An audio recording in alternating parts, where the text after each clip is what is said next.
Welcome to a muzzled chat. Folks, I hope you're having a terrific day. It still feels like Sunday, kind of, doesn't it? Guess it's a holiday. I hope you all have the day off and are enjoying it to the max. Now, I don't know. Well, let's kick off this live on Instagram real quick before I forget. Now, I don't know if you've taken the time and watched any of the inauguration. It truly feels like history is in the making as we speak. The one thing I want to encourage folks on is it is not a time to sit back on the sofa and kick our feet up as though every 2 or 4 years at minimum putting circles on a ballot is the only responsibility we have as citizens of this country. As loved ones of our family members, as children of God. I mean, we're all brothers and sisters. We all bleed the same color. Let's set aside our differences and unite like never before. Because I'm telling you, there is an evil out there that is 100% our enemy.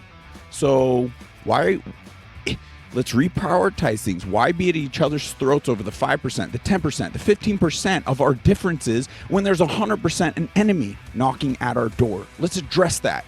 Let's stop the insanity. With that, folks, man, I could really go off because last night I joined a Zoom call with a lot of our military brothers and sisters that were willing to pay the ultimate sacrifice on our behalf. And they were ostracized over the scam plandemic. And I don't want to get too off topic because we got a very special guest and I'm so excited to bring him in because I genuinely feel he's going to provide us so many tools, so many solutions, bring credibility to a whole other epidemic that we've been all dealing with. And if we lose our health, we lose traction in this life to actually address and restructure things in the manner we so desperately need. But I purposely wore the shirt. 22 a day.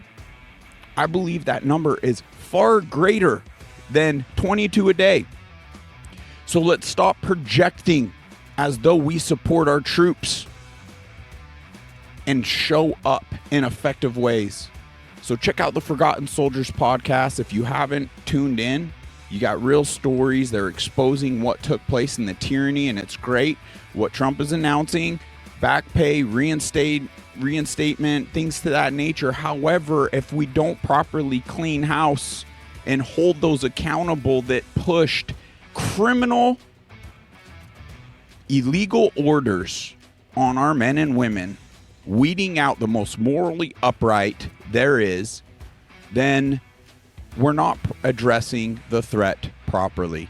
But that's enough of that. Let's dive into the special guest today. I am psyched to chat with none other than Gregg here. When we have connected, there was just so much value Gregg brought to the conversation. We just had to have him on to share with you all. This Lyme disease put Gregg through the ringer. He's been there, done that. And now he's achieved incredible function and has kicked off a foundation for those struggling with this incredibly horrific, debilitating disease known as Lyme disease. He now has a book, he has a podcast, and much to share with us that I cannot wait to hear from him himself and dive into it all. So with that, let me change an audio setting and bring Gregg in. Let's see. Oh, Gregg, can you hear me all right? I can. Can you hear me okay too? Yes. It is an honor and a pleasure to have you, Gregg. You've really hit it out of the park. Like I was saying, you brought so much value to me. I can only imagine for those still struggling, whether it's chronic Lyme or anything, these are crucial tools to acquire to help get to the root of our issues and lead, most importantly of all, to breakthrough in our lives. So thank you for honoring us with your presence today. Thank you. I really appreciate that nice introduction. I'm glad to be here, and I'm hoping we can help some people who are listening who might be struggling with symptoms or might have gotten a diagnosis Lyme disease and are trying to make sense of it, Yeah. Because, this is why I almost literally came back from the dead. And after I went through my experience, I was wondering why, was it something I did, was it karma? Was it, who knows? Why me? What did I do to deserve this? All this treatment and an illness that's really, really baffling to a lot of people, that is really hard to get rid of, and that can kill you, although not a lot of people talk about that. That said, the number one cause of death right now from Lyme disease is suicide. Yeah. Because it brings you to the brink of death, but it typically doesn't kill you. But that's kind of changing in the past five years or so. But anyway, so I feel like I went through a number of experiences to be a cautionary tale, to learn from what I went through, so you don't have to. So if you are a relative of somebody who's got Lyme, or if you have Lyme yourself, I highly recommend. I created a bunch of resources to help people out. But let me ask you something. How common, or let's say epidemic levels, do you believe it actually is? Because if you're reaching out to those with already the diagnosis, as far as I'm concerned, that's the vast majority of individuals that have Lyme that don't even. They don't know they have smaller it, right? Percentage. Yeah. So yeah. So that's a really good point. So I don't know. The CDC years ago, they said that only 30,000 people in the U.S. were diagnosed with Lyme disease. Then it went up to 350,000, and lately it's like 500,000. Right. But nobody thinks those are the real numbers. And now there's a strange overlap between people who have long COVID and Lyme disease. They're saying their symptoms are identical. I mean, it's typically chronic fatigue, aches and pains, joint pain, traveling pain, neuropathy, all brain fog, all these various non-specific symptoms that kind of roll and rotate around. So if you've got those symptoms, the flu-like malaise, all that kind of stuff, and it's not going away, don't go see an infectious disease doctor, because an infectious disease doctor is trained to not believe in Lyme disease, and or a rheumatologist. So if you go in and you've got joint pain and you're in your 20s, for instance, you probably don't have rheumatism. It's very likely Lyme disease, because the bacteria is causing the problems with the joints. And that's how it got discovered. Young children in Lyme, Connecticut, there was just a rash of patients, young kids, getting rheumatism in the 70s. And lo and behold, they tested them and looked at their blood and found that they found the telltale bacteria. But it wasn't just that one bacteria. This is the other confusing thing about Lyme disease. It's what we're calling Lyme disease isn't just one single bacteria. It's a bunch of co-infections. Babesia, Bartonella, Ehrlichia, Rickettsia, all these, it's a cocktail of bacteria. And this is why it's so hard to fight, because this is where it gets confusing, because we're not treating a single bacteria. Although the Lyme bacteria, the Borrelia burgdorferi, is the star of the show, but it's not the only star in the show. So what happened to me when I got finally diagnosed, my doctor gave me one antibiotic to kill that one bacteria.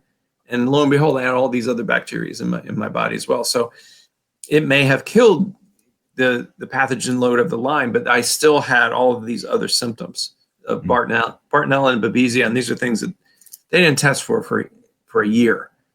And in the meantime, I'm spending all my money. Insurance isn't covering a lot of it, and I'm getting worse and worse and worse. And I'm staying on antibiotics. My doctors kept me on antibiotics for 6 years, and I almost died from the treatment. I had a PICC line insertion that jabbed my heart in 2007, and almost took me out then. Gave me a heart attack. I had C. diff infections from all of the antibiotics I was on for so long. And then finally, I just got walking pneumonia that was untreatable.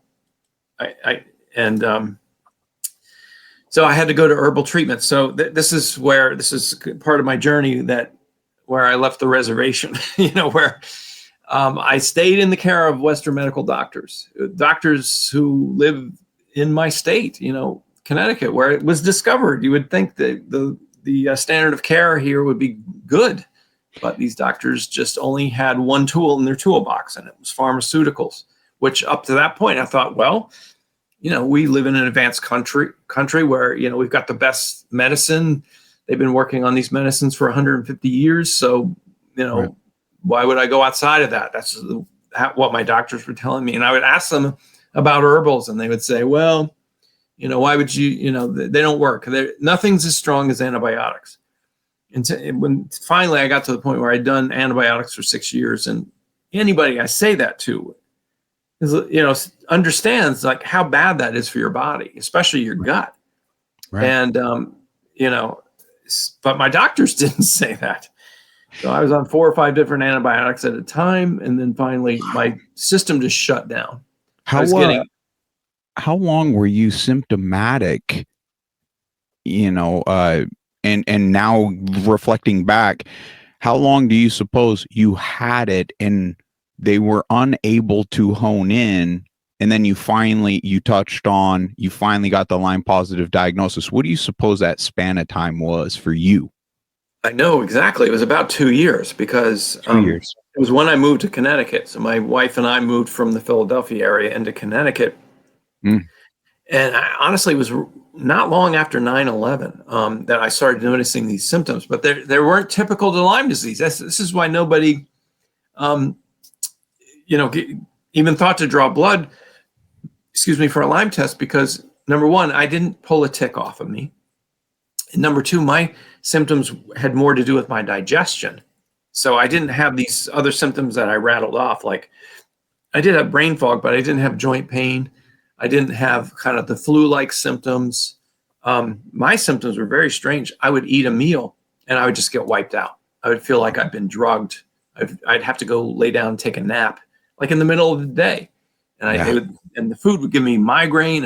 And I started to realize, like, maybe I started doing research on leaky gut syndrome, because something's not right. My body was reacting like I was ingesting poison, So I went down the rabbit hole of endocrine gastroenterologists, and was chasing all of that. So nobody thought about Lyme disease. So finally, it took about 2 years, and I found a naturopath who she diagnosed me on my symptoms, not on the blood test. But she did follow it up with a blood test. And that's another thing. The typical blood test for Lyme disease only tests for like 3 strains of Lyme, and there's like 36 of them. So they're just out of the gate, they're more than 60% inaccurate. So there are better labs that are out now that were not around, I don't believe, like when I was first sick. IGenix and Vibrant labs are good labs. But whatever the case, most really good doctors who know about Lyme disease will diagnose somebody based on their symptoms first. Because I find that an important question to ask. So over 2 years for you, over 30 years for me, and that seems to be too common, right? And I feel, in honing in on that and acknowledging that, gives us actually a better perspective as to truly how epidemic levels this is, because so much of it is being misdiagnosed, undiagnosed, and swept under the rug. And you've already brought to the forefront some great questions as to, concerns even in the system. Why are so many not educated and like Lyme literate, right? Even just from every aspect of our health system, right? And that is a big part of the problem. I mean, you mentioned the 500,000, right, by the CDC, which is a defective testing, and it's ramping up exponentially each and every year. So even with a defective testing, let's just really hone in on that. 500,000, that's more than breast cancer and HIV combined. Yet so many people still have conspiratorial narratives, right, over this disease, or just aren't informed and educated. So awareness is crucial, not just on the civilization side, but from our actual institutions. So yeah, that is a big part of the problem in my eyes. Hopefully we could hone in and ramp up the sense of urgency on awareness to up the testing, the protocols, the financial assistance, all that. But I digress. I don't mean to detract from your story, just really like to embellish, give people some food for thought as to what you're actually presenting here, because it's So diagnostics is one big problem. But, after I finally got diagnosed, I thought heaved a sigh of relief. I thought, oh, great. Now I know what to do. I know it's Lyme disease. I'll start treating it. I went on the 6-year odyssey of almost dying from the treatment, and my doctors were Lyme literate doctors, what people call LLMDs. So they were trained in Lyme disease, but the only tools in their toolbox were these pharmaceuticals. So wow. My doctors literally said to me, the plan is to put you on antibiotics and stay on them until you feel better. So I came back one time complaining of pain. So they put me on opioids and the antibiotics. And then I complained of fatigue and they put me on Adderall. So I was underwater with all these dangerously addictive pharmaceuticals. And that's all they had for me. So I was like a zombie by the time I left. I had to leave the Western medical system to save my life. And my story is not unusual.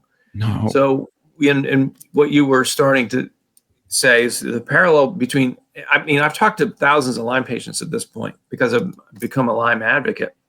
And the commonalities are the misdiagnosis, length of time. 2 years is actually brief for most people I talk to. It's more like decades, like you mentioned. And then the second part is, oh, good. At least I know, once you get the diagnosis, now I know what to do. But then you end up with the treatment ends up becoming a custom situation. Yes. So I'll get to the point here about antibiotics. My situation was so bad, and let me just say I gave it a good bash. And some people will say, why did you stay on antibiotics for 6 years? Are you stupid? But I didn't know anything else to do. And my doctors, these trained people that I trust, were giving me advice. I mean, what else was I supposed to do? Finally, I was painted into a corner. To save my own life, I had to stop listening to them. Wow. And leave the Western medical system. So people ask me to this day, like, how did you get into remission from Lyme, Gregg? Which doctor was it? And I said, 0 doctors did it. Every doctor I went to, and some of them were famous and have written books and they're well known, they almost killed me. Wow. So I had to go it on my own. And, again, people ask me, in your area, which are the best doctors that you know? And I say, in the world, I can count, with one hand, the doctors that I know that I would recommend, and I'd still have one finger left over. Even after all these years being deeply rooted into all of it and even providing solutions, that's an unacceptable place to be with this many ill. Come on. That's the state of affairs, state of the nation with Lyme disease. So that's why, after I got better, I did an herbal treatment called the Cowden protocol. And we can talk about that in a little bit, but it's an herbal treatment that out of the blocks goes after all of the co-infections. Instead of treating it one bacteria at a time, like my doctors did, you treat all of the co-infections, all the possible co-infections even. And, the thing is, if those co-infections are not in your body and your system, it doesn't harm you. There are no side effects. There are all side benefits from these herbals. So they're good for you. And another thing is people also say this to me, because I make the statement like, my doctor said, listen, Western medicine's been around 150 years. Why would you throw that out the window? Well, with these herbals, they've been around for thousands of years. And so in the indigenous cultures and, better question, why did all that get swept under the rug? Yeah. Well, and then we know the answers to that when we do. It's kind of the blessing to this illness. And let's take a moment and actually praise individuals. The best doctor we have around is ourselves. What becomes very difficult and kind of unacceptable and is the actual impacts this illness and disease has on people makes it extremely difficult to be an advocate for yourself, right? Yes. That's where we do need to brush all this up. Oh, I had another point there, but I digress. No, you brought up a really good point, because in the middle of all this, I realized nobody was going to help me. My family didn't really, and this happens all the time. Lyme disease will wreck your relationships because you don't look ill half the time. There used to be an old saying years ago of, you don't look sick. And that's literally what one of my doctors said to me. I was sitting in his office, and he came in and he's like, what's the matter with you? You don't look sick. I thought, you're a rich guy, you're a rich doctor, who sees a lot of patients. And just because my arm's not falling off doesn't mean I'm not well. But anyway, so it can wreck, marriages, it can wreck family relationships. And it really put some pressure on my relationship. And that's when I realized, nobody is going to understand this. There's another saying in the Lyme community is, you don't get it until you get it. In other words, I was the same way. Years before, decades before, a friend of mine got Lyme disease when I lived in Delaware. And I just thought, why are they acting so weird? They look fine. And why are they on all these medicines that they can't come out and, have drinks with me? It's kind of a pain in my ass, that they're not enjoying. So I've been on both sides of it. I've been much longer on the other side where I couldn't, do, half the things that I could do before. And people didn't understand. So you have to have this moment with yourself where you realize, I don't know if anybody's going to come to save me here. Right. So either I go down with the ship or I do something to save myself, kind of thing. And that's what I ended up doing. I mean, wow. There was one night where I had a dark night of the soul where the PICC line that jabbed my heart almost took me out. I had a heart attack where I felt like I was dying. And at that moment, I had this kind of spiritual epiphany where I was just like, great, I'm ready to go. I'm ready. I don't want to kill myself, but it feels like I'm dying. So I'm ready to go out. And it didn't happen. And there was some kind of spiritual or energetic unburdening that I did during that process that just kind of, from that day on, it wasn't instantly, but my life started changing in the way that I started meeting different people. I started figuring things out for myself, finding out the right treatments, meeting the right people. It was definitely a spiritual epiphany that happened. And that's when I realized, maybe this is the old saying, what doesn't kill you makes you stronger. But maybe maybe this thing that came into your life wasn't meant to kill you. It was meant to, strengthen you.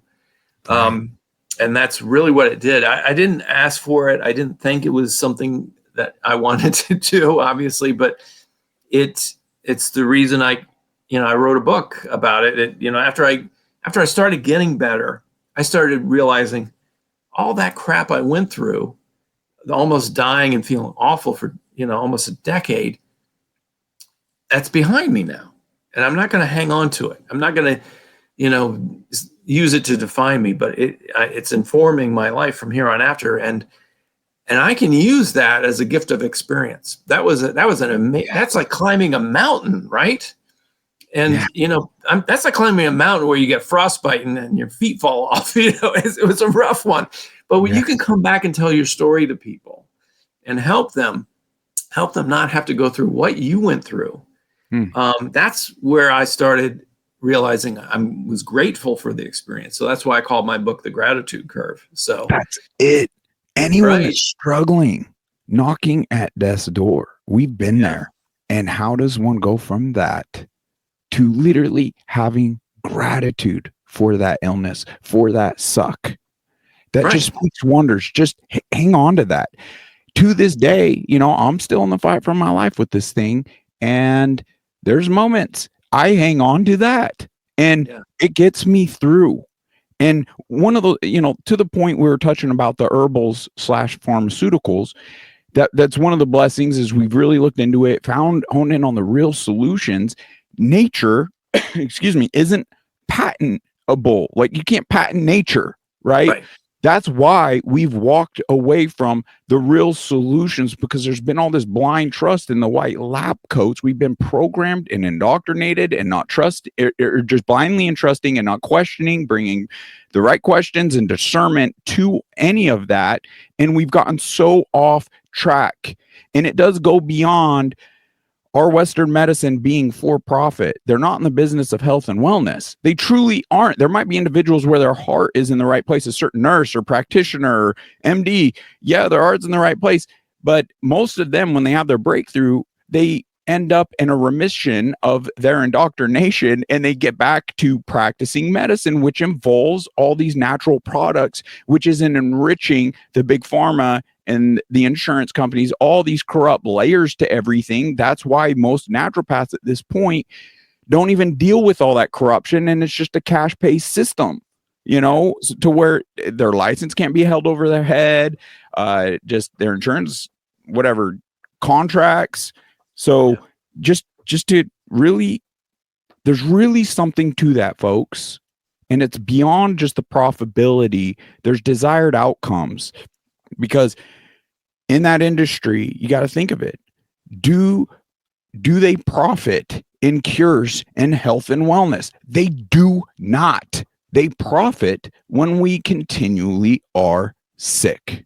So we need to acknowledge that and really absorb that profoundly. And I know it's a tough thing to do because it goes against all the programming that's taken place generationally now. The habits we've even developed, like, oh, Billy's got a fever, let's get him into the doctor and get him on these pharmaceuticals. And, there's a place and time for certain things, right? But we really just need to break outside of the box and find the direct solutions. And for both of us, it was not through Western medicine. So yeah, to your point and about doctors and so forth, we grew up in a country where the term doctor knows best was, why would you go against your doctor? He's trained, he's a super smart guy, and he has all these magical devices and medicines to help you and so forth. And to a degree, I would say, I've stepped into the Western medicine world to get surgery done before. If there's trauma, I want to go to a hospital if there, somebody's in a car wreck or something. Obviously, yes. Level of care there is good. Yeah. Here's where it's awful, because they're not trained in it at all. It's with chronic illnesses. They do not. Our doctors in our country are not trained at all in chronic illnesses. Nutrition, all the basic fundamentals. Right. Or prevention is your point as well, which is, you're right. Chronic illness and prevention of chronic illness, or basically promotion of wellness. There's nothing in that. Yeah, because back to the almost drug dealer model that you were talking about before, they're being backed by the pharmaceutical companies. So any tests and certain injections and certain drugs, they literally get kickbacks for. So I wrote an article about this a while ago called "Is Your Doctor on the Take?" So you can. Wow. There's a website called ProPublica. You can type your doctor in, doctor's full name and state, and find out how many dollars in kickbacks your doctor has gotten. What? So meaning, how many medicines they prescribed, any certain tests. Can we plug that again? I actually want to pull it up. What was it called? Well, yeah. So if you want to go to my article, it's, you can go on my website called greggkirk.com. Okay, let's do that. And then it's called, there's no search. Do I scroll down? No, just click on the blog link. Oh, okay. Up in the upper top. Yep. Up. There we go. And keep scrolling. It's called "Is Your Doctor on the Take?" And I think it's It's probably the second page. Yeah. Okay. Second page there. Oh, this is cool. There it is. By the Is your way, doctor folks, on the tape? wow. This is right in the description below. This, if you want to check this out for yourself, it's the greggkirk.com link. And I believe it's the first one in the description. You can click on it, go to the blog, second page, boom, is your doctor on the tape. Yeah. So click that because I've got links in the blog. Scroll down, and then, so it's got links. There's 2 links that you can check your doctor to see if they're on the take. So ProPublica is the service that provides it. Yeah, keep going down. Wow, this is there we good. go. Yeah, What track your doctor and track your doctor. So those are 2 different links that go to 2 different services. So wow, I'm just saying, maybe your doctor's clean, maybe your doctor doesn't go through that, but the point is, even if this is just a background thing, honestly, because your typical doctor, your general practitioner, is not trained on how to, on your diet, on exercise, on things like that, on things to keep you well.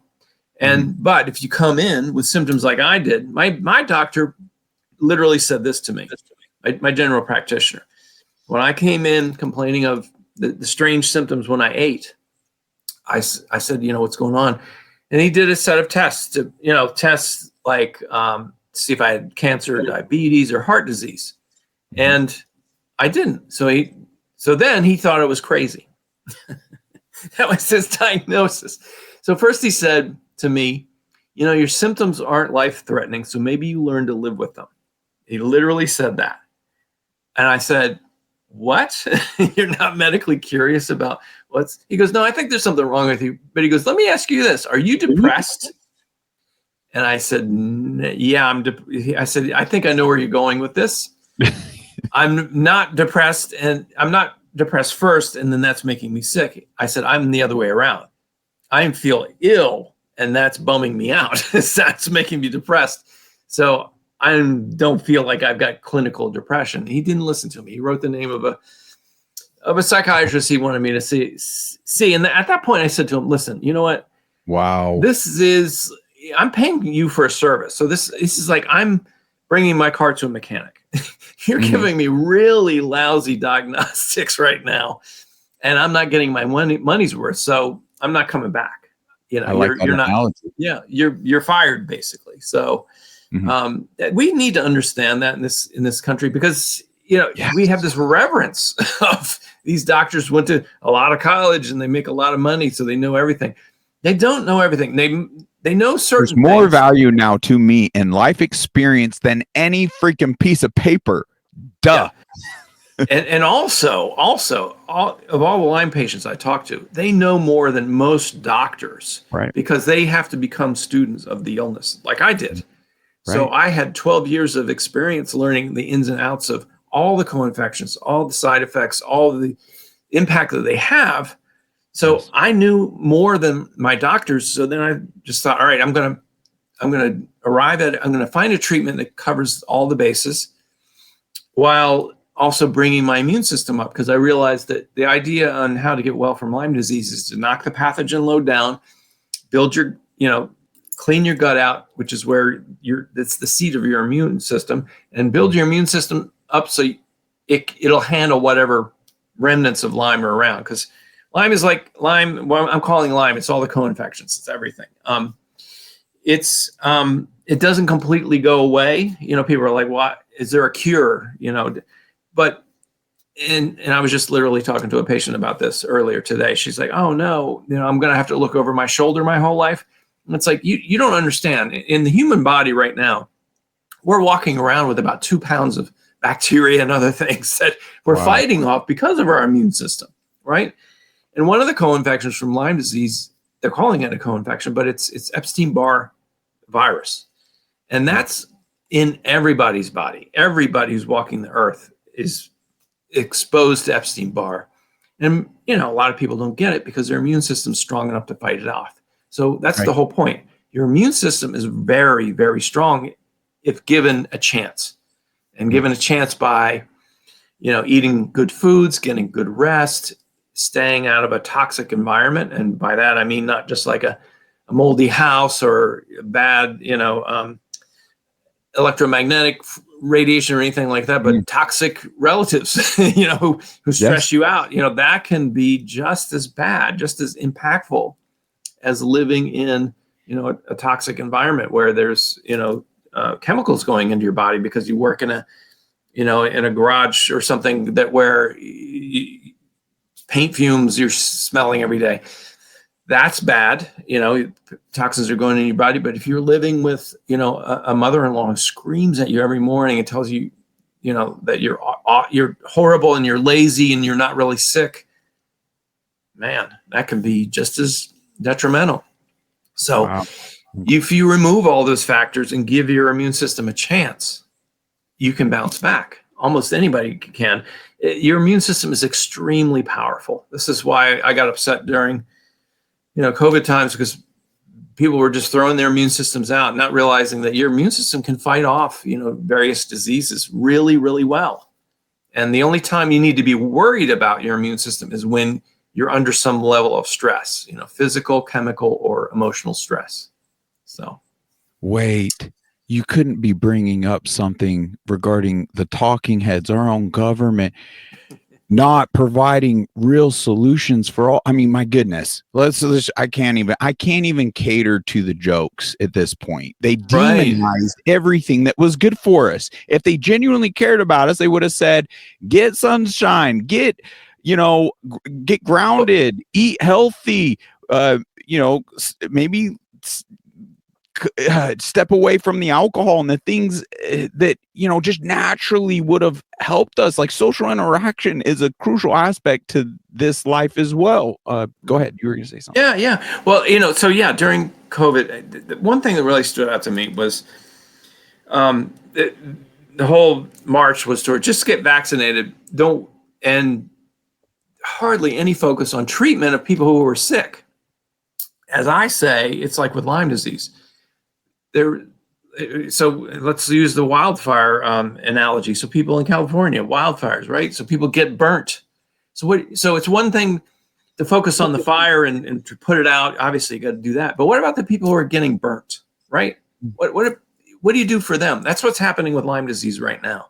So there's all this. The only money I ever see get raised for Lyme disease is for research and awareness. But in the meantime, people are sick. They're burnt.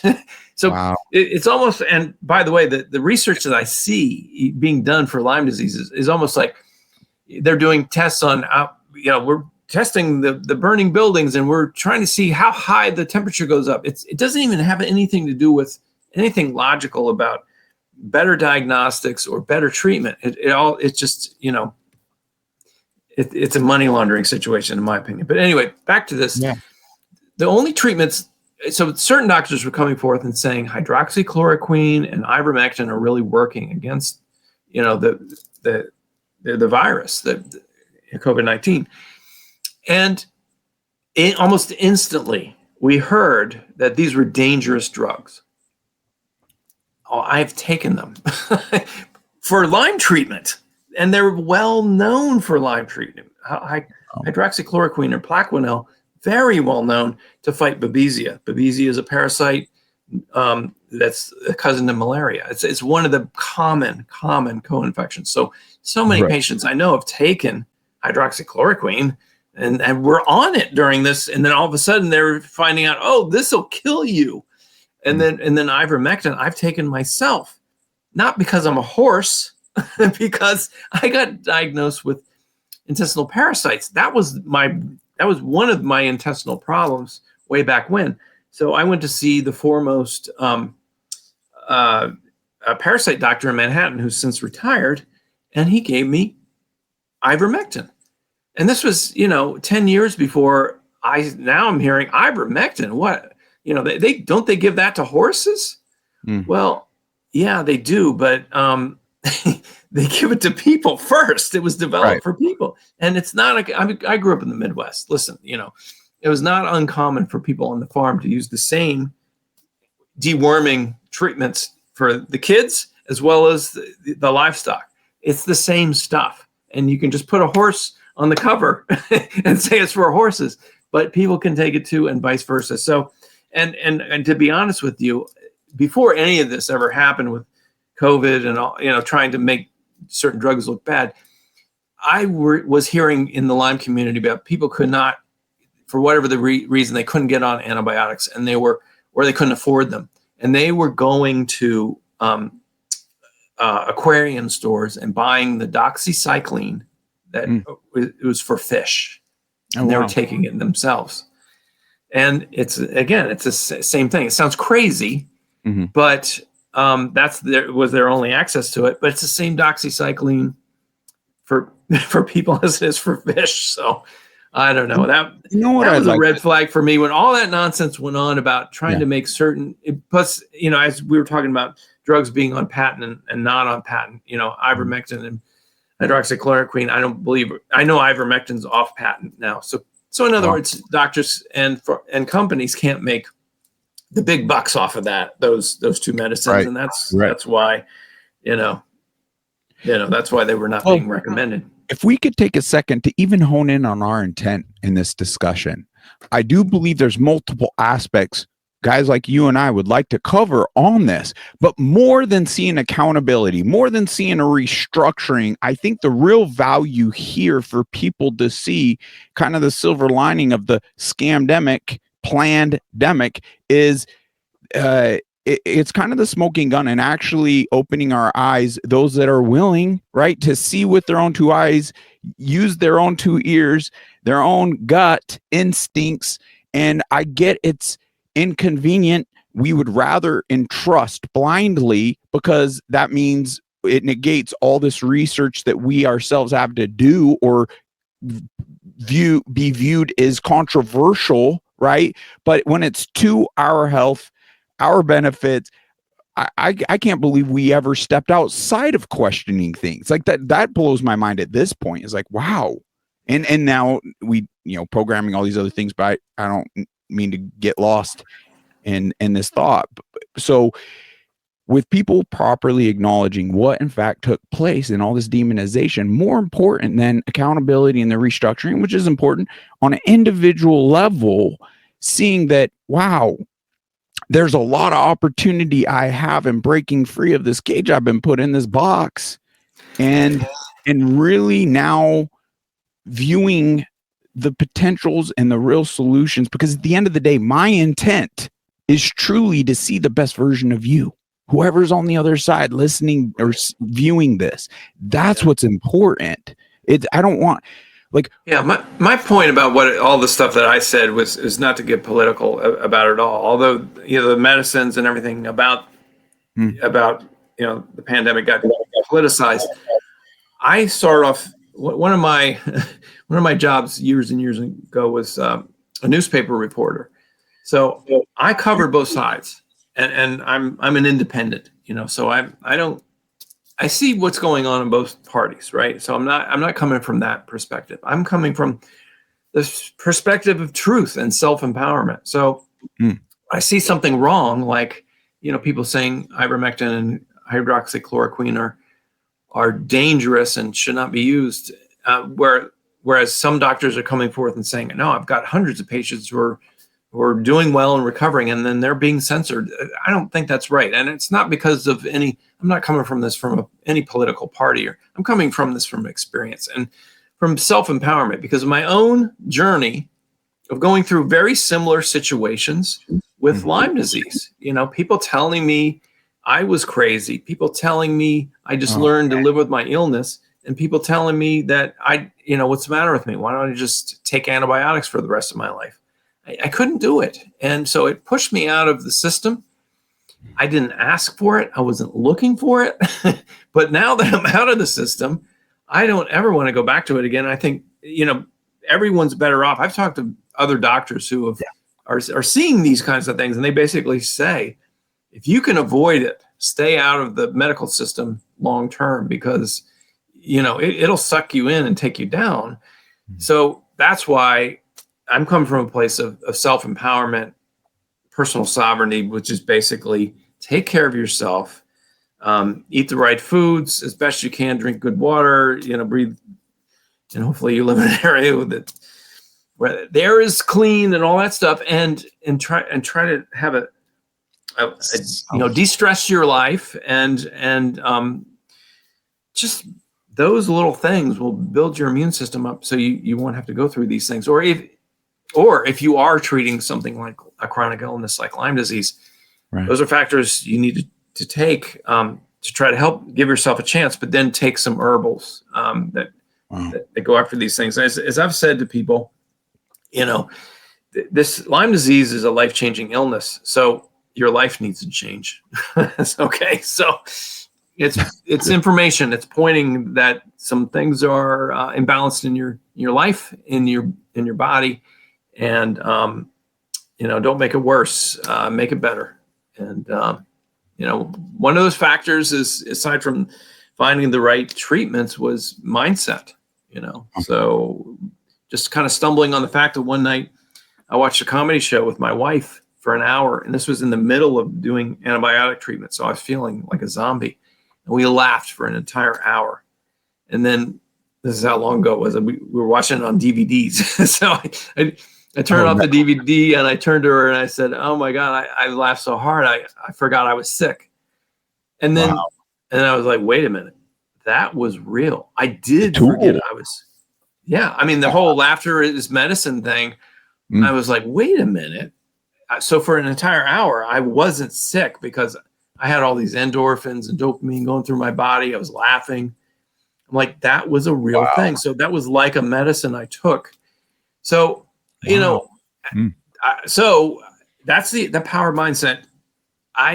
From then on, I became a connoisseur of comedians. I also noticed I got the same feeling for music, certain music. How you came across Jim Brewer, which, folks, he just Gregg here told me pre-show that you've been on his podcast and such. I've been on Jim's show, the Brunerverse, his Brunerverse. So we cool. had a very similar conversation. He's an amazing guy. In fact, my wife and I were watching that. I mentioned this on his show, that we were watching his stand-up routine about him and the ostrich. So he went to a drive-through safari thing in New Jersey. And so where all the animals come to your car, like baboons and lions and tigers and stuff. And a ostrich came to his car, and he took the window down, and the ostrich, he gets in a fight with an ostrich. It's hilarious. One of the most hilarious things. Impersonations of animals is just, it's a healthy funny, folks. It is. We don't mean to be plugged. I mean, whatever helps. If that's a tool that helps you feel good today, check out Jim Brewer. He did amazing skits regarding the scamdemic and everything too. It's very funny and powerful in waking people up type of thing. I just want to say something here, Gregg, that self-empowerment really spoke to me. And it goes to show, like, your true intent, your character here. And that spoke volumes to me. And I'm sorry, I don't mean to cut you off. I want to have you finish that thought, and then hopefully get back on track a bit as to your journey. But that, more on that futuristically. Stay tuned, folks, because he really brings an ease, accessibility to more than just tools like laughter and whatnot, but actual tangible ways forward on treatment. And my gosh, like, I'm just grateful. I'm like, it's interesting. You came into my life at a very crucial time for me personally, and there was enough value that it's just like, we got to have you on. I'm going to trip and stumble, but it's all good. Well, let's have you on. And then futuristically, hopefully I'll have a powerful testimony myself regarding some of the recommendations you've brought forth to my mind. But go ahead and finish your point. Yeah, no. I mean, so anyway, after all of learning about these things, and, by the way, I'm a musician, so I started writing music about the experience, and that's very cathartic. It makes me feel better. But, luckily I stumbled upon this treatment called the Cowden Protocol that got me better. So I got into remission, right? So I reached out to the company. I mean, after I went through it all, I was like, why did I go through this? And it was kind of an instinct of mine, like, I wanted to give back. I wanted to help people, which it's not an uncommon thing for people punch through and get to the the final destination of remission. I talk to other people who want to do it. They're not quite there yet. And other people who do. And then, they'll start a foundation. So that's what I did. I started a foundation. And at first I thought, I'm just going to raise money for awareness. And I'm going to be like, the Leukemia Foundation or something. What do? They hold 5K runs and they raise money for awareness and fight for a cure. And I did that just reflexively. I didn't know any better. And so my background is music. I used to run an entertainment magazine outside of Philadelphia. So I used to run these big music events. So I thought, all right, I'll run a Ticked Off Music Fest. That's what I ran. So the first few music fests we held, we got some famous people. We, held these concerts. I played concerts. Go to tickedoffmusicfest.com. Or actually, okay. go to events there on that thing. Yeah, the top. Very cool. And this is another link. Click on Ticked Off Music Fest right in the first sentence. See where that? Very cool. Yeah, there we go. So that's one I need to add in too. Okay.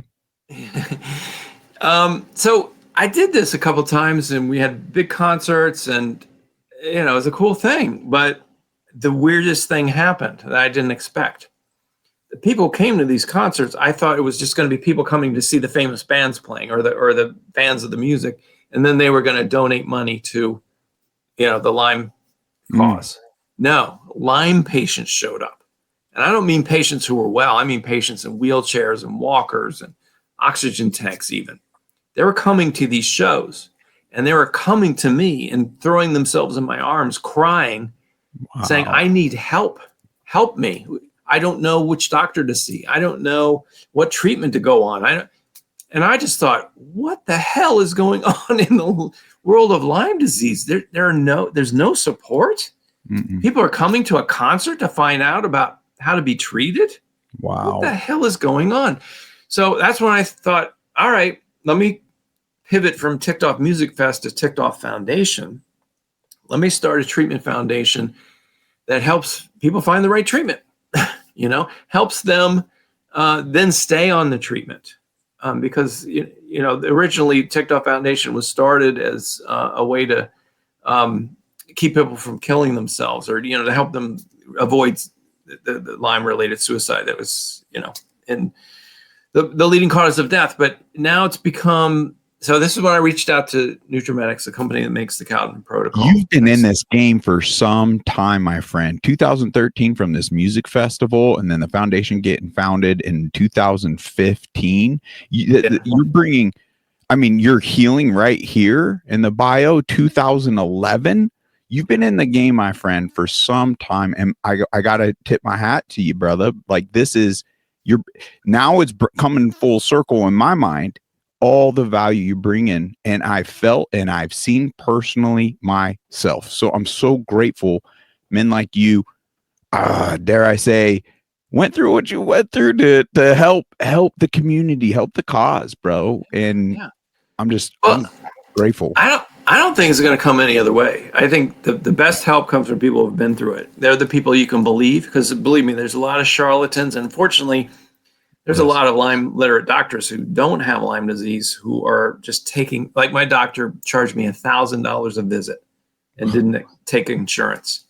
We've got therapists now involved with the Ticked Off Foundation. So we help with treatment. And anyway, in the middle of all this, I reached out to Nutrimetics, the company that makes Cowden protocol, the one that got me better. And I said, can you give us money? We need money to help patients stay on treatment. And I said, no, we're for profit. You're not profit. So best thing we can do is have you qualify the patients, vet them, get documentation on them, and then send them to us. But we'll give them like a really, really good discount. And they do. It's a ridiculously low amount of money to be on treatment. And then even if patients can't stay on the treatment, even after the discount, we have, these micro grants is what we call it. So it's like, the Marines, no man left behind, no woman left behind. Once you get on treatment, we'll do everything we can to keep you on treatment. Because that's how you get to that, folks. He means it. They'll do everything within their power to help out. And I don't know if I'm divulging too much here, but with the ties and connections he made, not just with the Cowden protocol, and I don't want to put words in your mouth. I'll ask questions here shortly as far as your direct interactions with Dr. Cowden himself, but the connections with Cellcore and what you're able to do, providing these solutions, but also some funding, things to that nature as well, making it just even your relations you established with these companies already is coming at amazing discounts. And I'm so grateful for that. So there are links on all these pages where you can get in direct contact with Gregg himself, and I'll vouch for him. He'll do everything within his power to make this tangible and easy as possible for us all, and we need that. Yeah, thank you. That's very kind. But a byproduct of this that I didn't look for at all was the CEO of Nutrimatics says, "Well, Gregg, why don't you get trained by Dr. Cowden?" And I thought, what? Why? So I said no a few times, and then finally he literally made me an offer I couldn't refuse. He just said, "Listen, there's 15 doctors who are going to be trained in Harrisburg, PA, and I'll pay for you to go. We'll put you up." So it was me and 15 doctors. I got trained, and I took to it like a duck to water. It was like because I'd been through it and I'd done the protocol. I learned more things about how the protocol functions and how permeable it is, and how it gets into past the blood-brain barrier and the tissue barrier, and it works in areas where antibiotics and other pharmaceuticals can't go, and it's phenomenal. And I was lucky enough to hang out with Dr. Cowden for a while. I had dinner with him, and at the end of it, he basically said, "Listen, I know what you're doing. We're gonna give people discounts." But he said, "Don't ever pay for it completely or give away protocol," because he's done studies that show that it doesn't work well unless you're invested in your own treatment. Like he says, every one of my patients needs to have skin in the game, even if they're just paying $20 of their own money. They need to be invested in it. Yes, I said, okay. So that's, sometimes that confuses patients because they're like, "Listen, you guys are, a charity. Why don't you just give it away?" It's not doing you any favors if we do that. I mean, we'll make sure that you can afford it, and it's not going to, be a burden on you. But you got to be invested in your treatment. I learned that myself. You got to do it. I mean, part of personal sovereignty is you've got to step up. You got to do some things yourself. You can't have things without that. Oh, geez. Why do I hear myself echoing? Could you check your audio setting? Or okay, now it fixed itself. Maybe. Nope, it's there. What changed? I wonder. I don't know. Let's see. I don't know. Just go ahead. Continue. Okay. So anyway, the point being is now I help patients. Now I'm not giving medical advice or anything like that, but I can help people with treatment guidance is what I call it. So, on the Cowden protocol, and then I developed a similar relationship with the Cellcore company. So Cellcore is a phenomenal protocol for intestinal issues, intestinal parasites. It's got a Lyme segment. It's really, really good stuff. Yeah. So both of these protocols cover most of the ground, if not all the ground, for anyone who's got Lyme and co-infections. And these are the treatments we help people with. And we help them with some others. I mean, we've also developed a relationship with various doctors around the country. So certain doctors are referring people to the foundation. And every now and then a doctor will develop their own kind of a custom protocol for a particular patient. And then they'll reach out to us and say, "Can you give my patient a discount?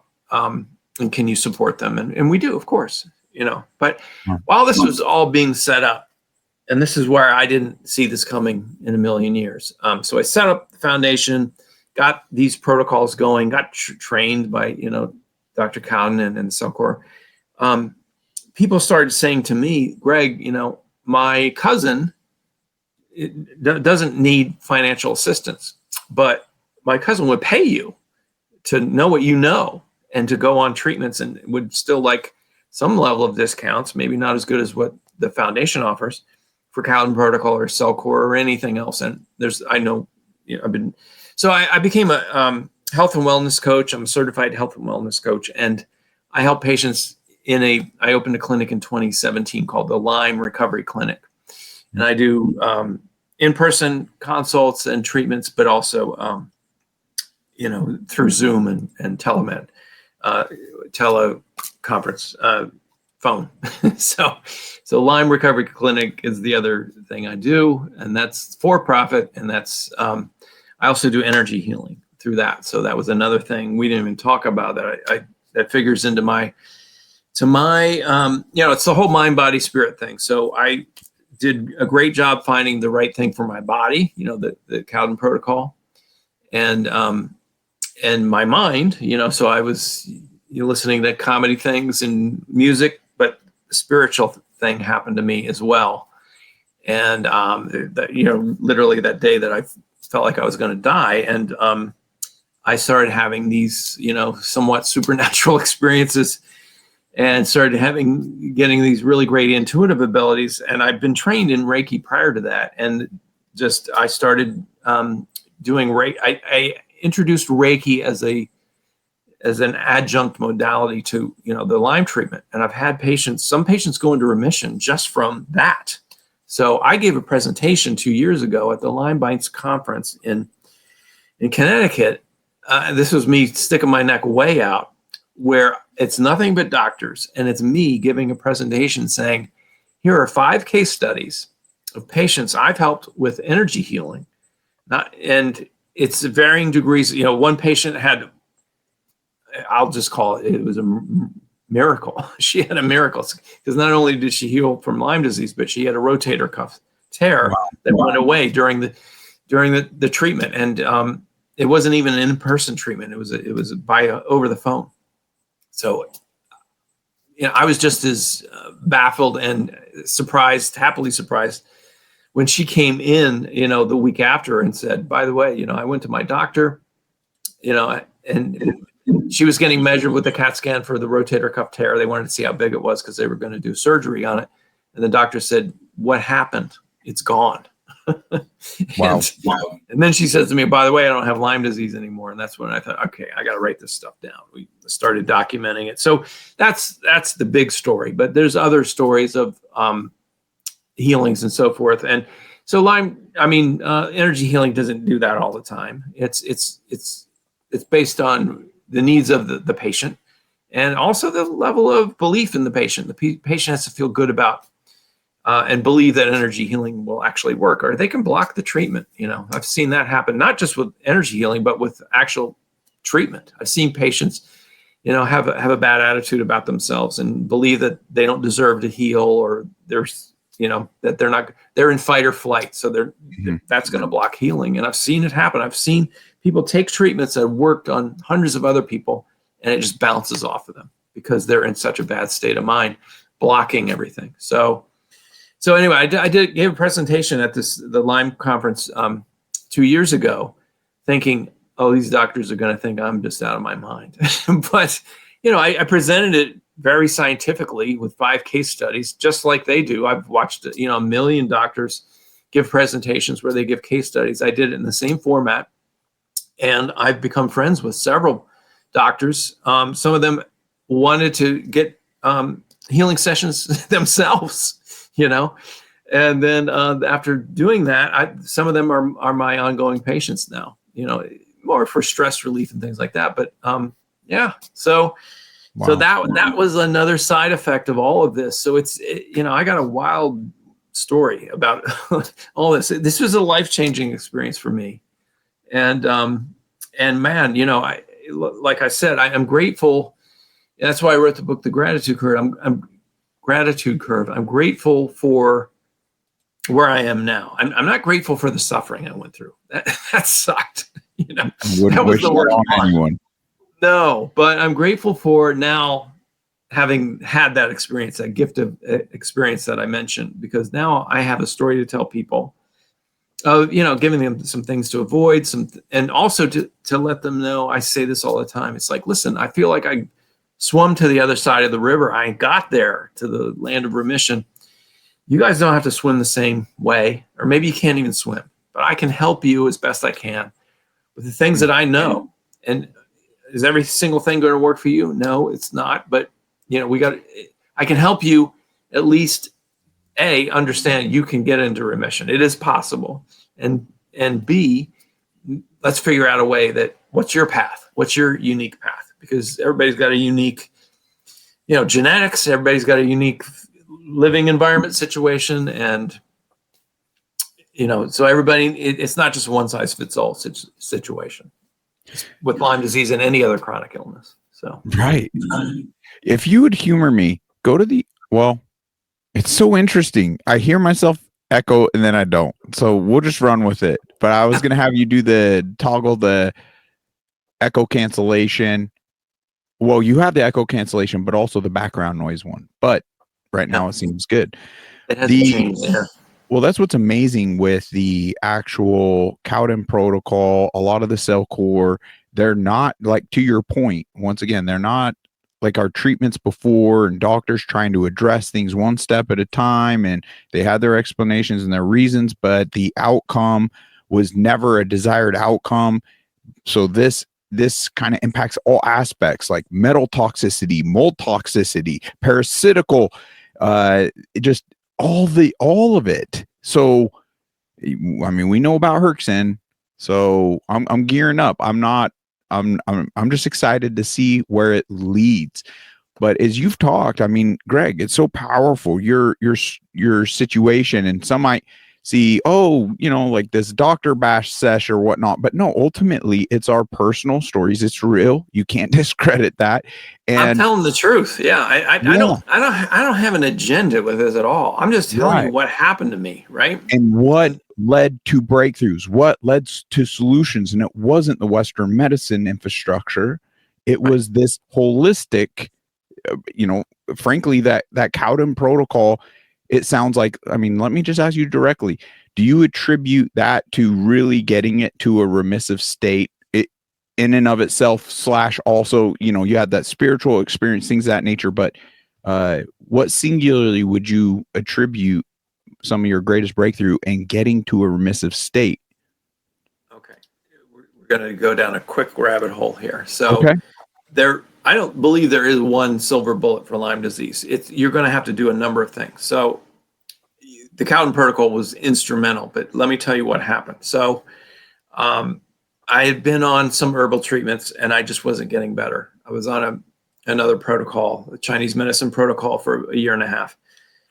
And I felt like I wasn't getting any better, and I was depressed about it. So I didn't know what else to do. I mean, I contacted a psychic. I'm like, what am I don't know who else to ask about what I should do. And the psychic gave me a lot of really great information. But one of the things I asked the psychic about is I'd heard of this healer in Brazil named John of God.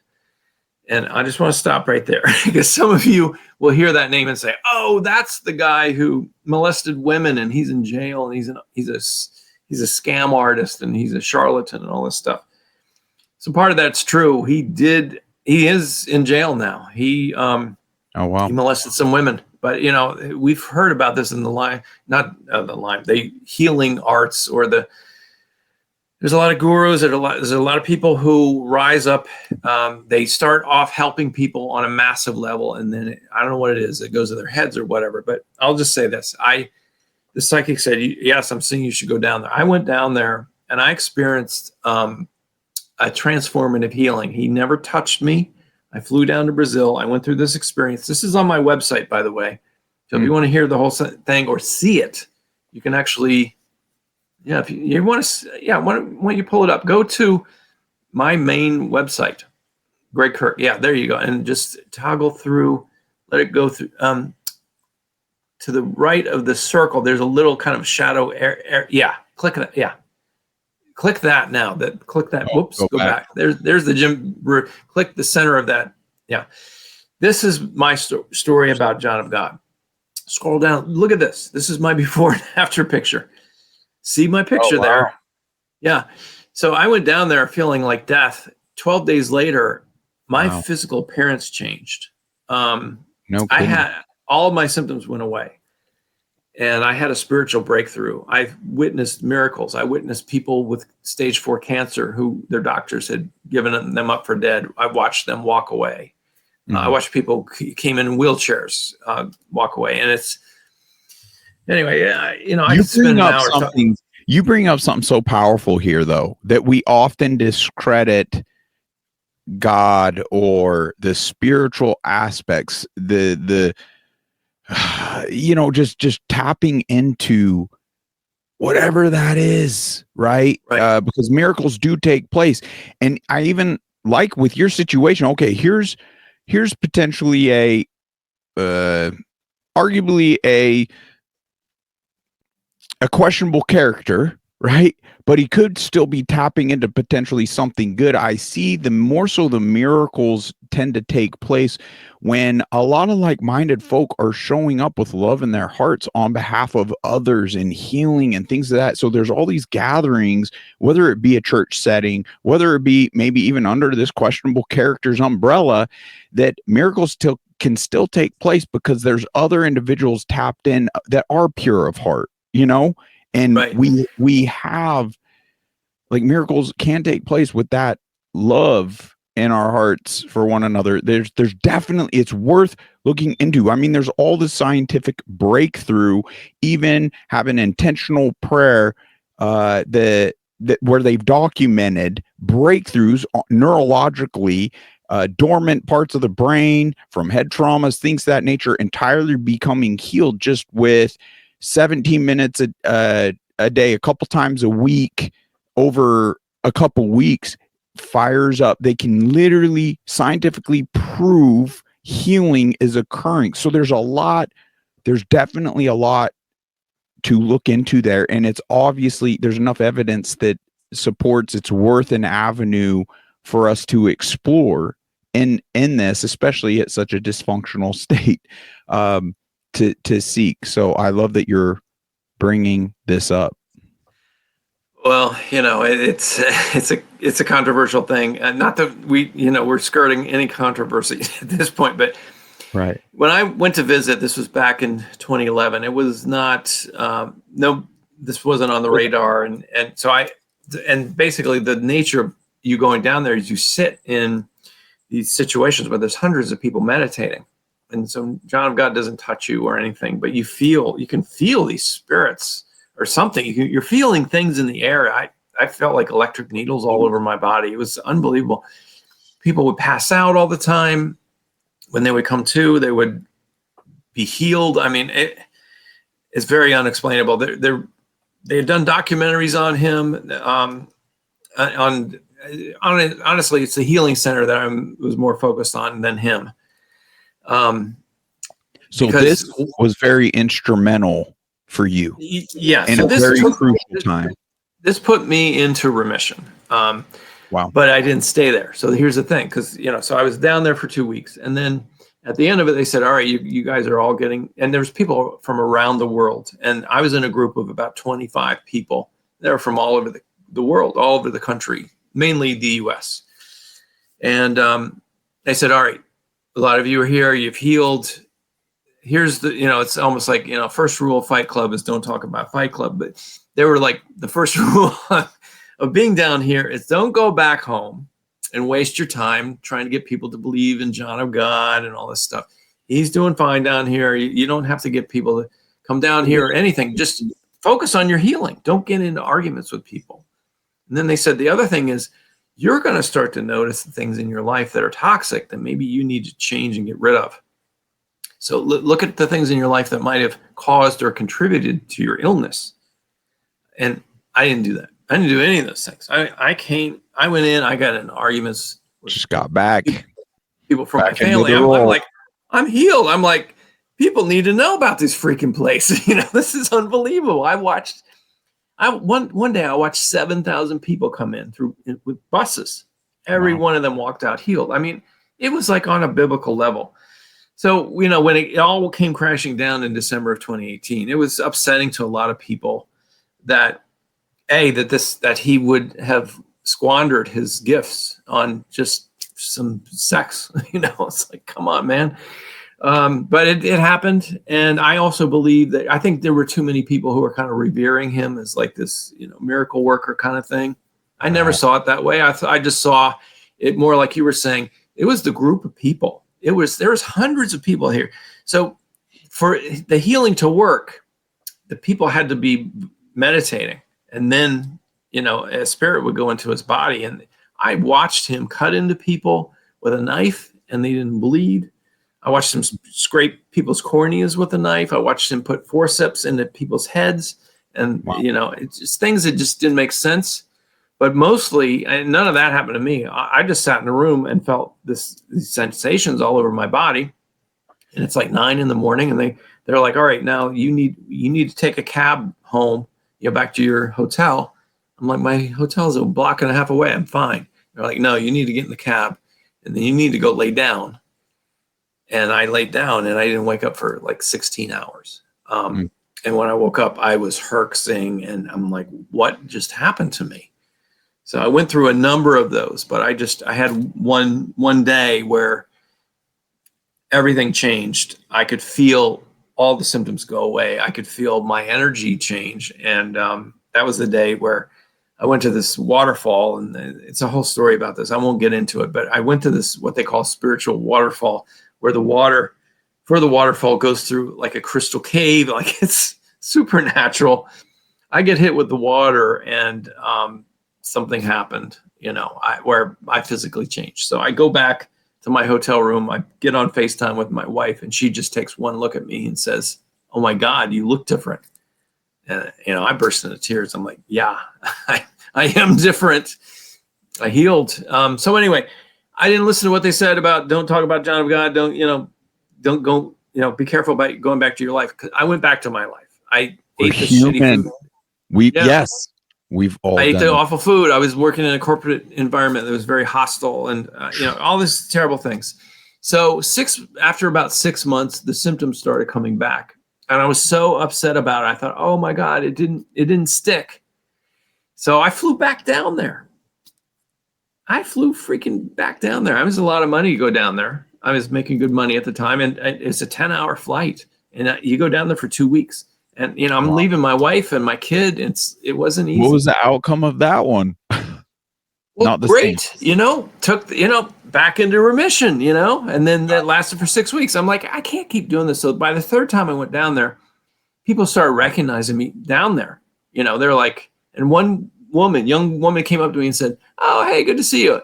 She's like, "You're going to come down here every year to get recharged." And then something didn't sound right about that. I'm like, I shouldn't need anything. I'm using this as a crutch. Maybe this time when I come down here, I'm going to look at why am I going back into sickness? Maybe I have some mental or emotional blocks. Maybe I have some things to heal in my psyche or my spiritual body or my energy body that's making me go back out of remission. Maybe I need to work on that. So I still went down 6 times total. Oh, wow. But after the third time, it was a spiritual awakening. That's what I was going through. So I took my eye off of physical healing because it was happening anyway. And I went towards the physical or the spiritual awakening that I was going through, which is, where things you were saying earlier, we're all love. We're stronger together than we're apart. We have more commonalities than we know. And we're here to have, this human experience, but we're not here to fight each other. We're here to learn our personal power, our personal strength.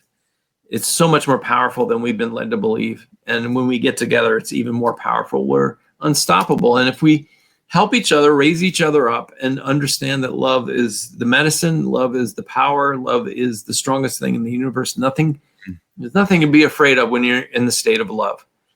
I learned all these things down there. I had to be shown, I had to feel them. I felt them palpably down there.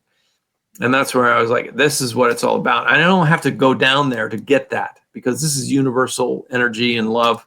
I can tap into this in my house. So that's what I learned. So anyway, I took the Cowden protocol when I came back to keep my body right. But now I'd done the full enchilada, the mind, body, spirit thing. The spiritual component got fixed in Brazil. So how instrumental would you rate for you the Cowden protocol for you?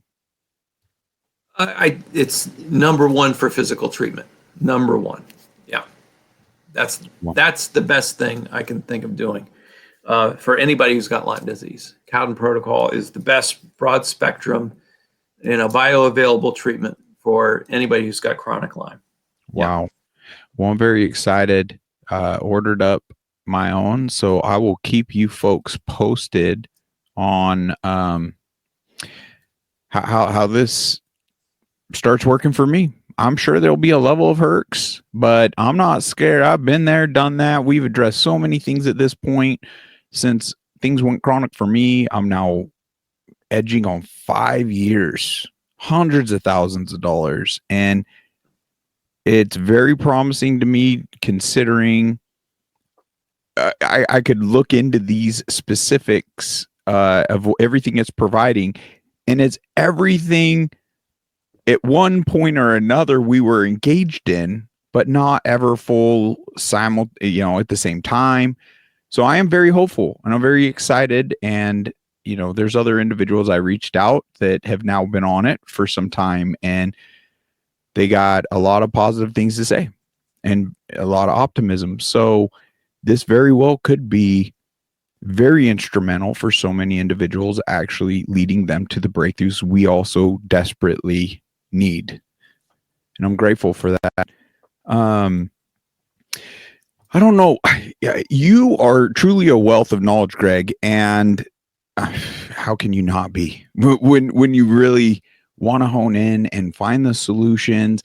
So maybe futuristically we can do deeper dives. I do find it crucial because it can lead to proper vetting, even doctors gaining the proper understanding on where Lyme even came from. And I didn't feel right with certain doctors when I'm sitting there vetting. I'm hearing everything they have to say. I believe they have great testing. They're doing all this blood work. They're going to dive into saliva and stool and everything you need. But when I ask, do you know the origins of Lyme? I got all these excuses.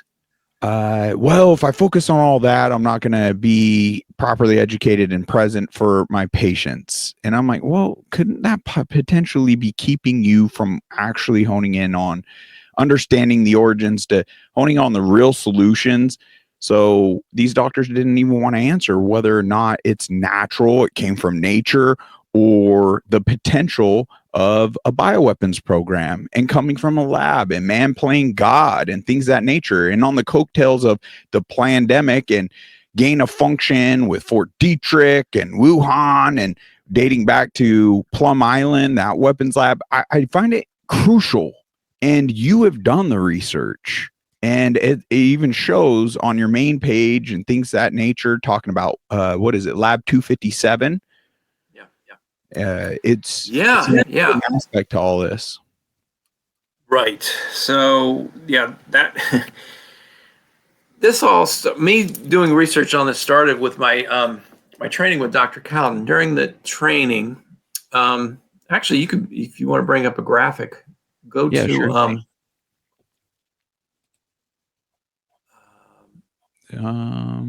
to my Lyme recovery website. And then click on this one. No, the Lyme recovery one right there. Yeah. Oh no, that's not it. Wait, this is ticked off. This one's Gregg Kirk. Next one. Lyme recovery. I see the icon for it. See, there we go. Okay, so go to the search bar and click on antibiotics. Just type in antibiotics. I want to show you something.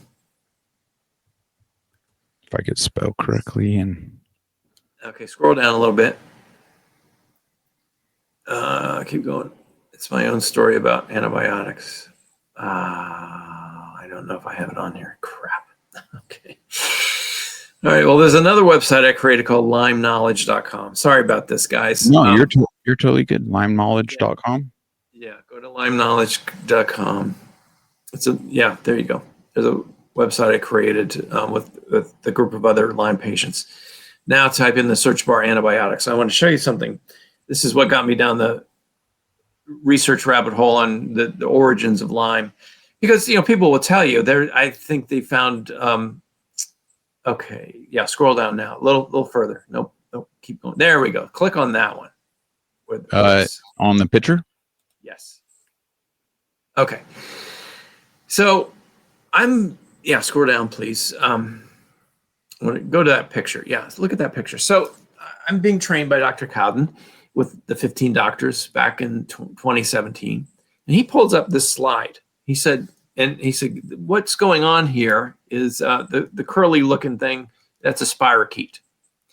And he goes, look at those three balls, because those in the know of Lyme disease understand that there's something called a spirochete. That's the bacteria. But they also hear of the cyst forms of the Lyme, and that's what the balls are. And I'd always heard, Lyme disease is smart. It'll curl up into a ball, and it goes into dormancy. Mm-hmm. But that's not what happens. Dr. Cowden said this. He took a picture of this spirochete an hour after somebody had been given antibiotics, and he said, "Look at what's happening here. The balls are forming." He goes, you probably learned in high school biology class that some bacteria, some single cell organisms will recreate by budding. And he goes, that's what's happening. So he said, isn't that interesting that a bacteria knows that antibiotics are in the bloodstream and it's hyper reproducing? He goes, another thing that you can't see in the slide is it's developing biofilms, a biofilm shield. Wow. He goes, this is signs that this has been genetically modified to defend itself against antibiotics. That's all he said. Wow. So genetically modified means, altered by human hands. Mm-hmm. So this is a genetically modified bacteria to go into hyper reproduction mode and create a gelatinous mass around itself, a biofilm mass to protect itself from antibiotics. And he said, by the way, those balls, the cysts will shake loose from the spirochete and leave the bloodstream and bore into bone and tissue and so forth, and then become full-blown bacteria. And that's so insidious. That's weaponized bacteria is what that is.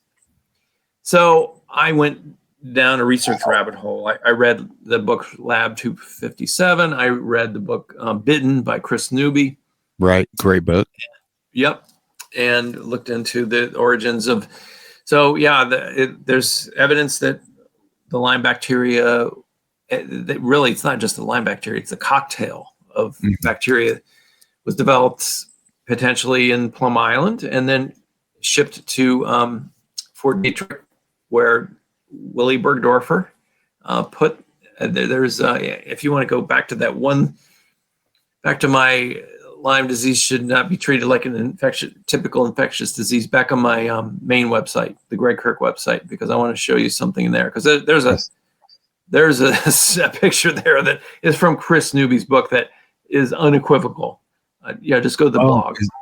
Okay, the blog. I think I might know which one you're talking about with the vials. Yeah. Second page, I think. Okay. Yeah, there you go. There it is. Why we need to stop treating. Yeah. Just check this image out. Yeah. Oh. Scroll down and look at that to the right. Come on, folks. Come on. That's so basically. They stuck in clay. Yeah. They stick them in a clay kind of substance. They're literally spoon feeding these creatures some concoction. Unbelievable. Concoction that has pathogens in them. Yeah.